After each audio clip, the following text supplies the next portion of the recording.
ये कथा है त्र्यंबकेश्वर महादेव की, उस ज्योतिर्लिंग की जो स्वयं भगवान शिव के आंसुओं से प्रकट हुआ था।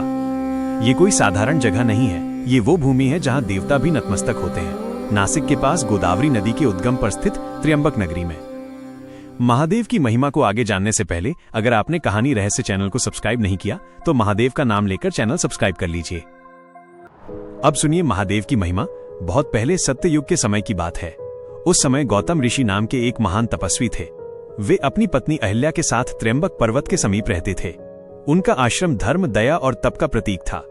उनकी तपस्या और सेवा से देवता प्रसन्न थे और वरदान स्वरूप वहां वर्षा होती रहती थी, जबकि चारों ओर अकाल था। अब जब बाकी ऋषि मुनियों को ये दिखा कि गौतम ऋषि के पास हमेशा भोजन और पानी है तो ईर्ष्या ने जन्म लिया। जलन तो सबसे बड़े साधक को भी गिरा देती है। उन्होंने गौतम ऋषि को अपवित्र दिखाने की साजिश रची। उन्होंने एक गाय के रूप में देवी गौ को भेजा, जो गौतम ऋषि के खेत में गई और वहीं गिरकर प्राण त्याग दिए। गौतम ऋषि को गहरा दुख हुआ। उन्हें लगा उन्होंने किसी तरह गाय की हत्या कर दी, और गौहत्या तो सबसे बड़ा पाप माना जाता है। पश्चाताप से भरे गौतम ऋषि ने भगवान शिव की कठोर तपस्या शुरू की। कई वर्षों तक निरंतर तप करने के बाद शिव शंकर प्रकट हुए, त्र्यंबकेश्वर के रूप में 3 नेत्रों वाले जगत के नाथ। गौतम ऋषि ने उनसे प्रार्थना की कि वे उनके पाप को दूर करें और भूमि को पवित्र करें।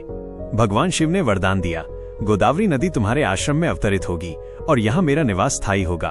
फिर शिव ने अपनी जटाओं से एक जलधारा प्रवाहित की, वही गोदावरी नदी बनी। और जहाँ शिव स्वयं स्थिर हुए वही स्थान त्र्यंबकेश्वर कहलाया। त्र्यंबक यानी 3 नेत्रों वाले ईश्वर। अब जो सबसे रहस्यमय बात है वो ये कि इस ज्योतिर्लिंग का स्वरूप बाकी 12 से अलग है।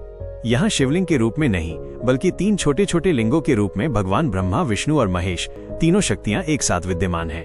और यहाँ जल कभी सूखता नहीं, निरंतर बहता रहता है, मानो गोदावरी की धारा अब भी गौतम ऋषि की तपस्या का उत्तर दे रही हो। कहा जाता है कि त्र्यंबकेश्वर में मृत्यु के बाद भी आत्मा को मोक्ष की प्राप्ति होती है। यही कारण है कि यहाँ नारायण, नागबलि और पिंडदान जैसे कर्मकांड विशेष रूप से किए जाते हैं, ताकि अधूरी आत्माओं को मुक्ति मिले। तो जब भी तुम वहाँ जाओ बस याद रखना, वो कोई पत्थर का शिवलिंग नहीं, वो तप, पश्चाताप और करुणा का मूर्त रूप है। जहाँ भगवान शिव स्वयं बोले थे, जहाँ मेरा त्र्यंबक रूप रहेगा वहाँ हर प्राणी को मोक्ष की राह दिखेगी।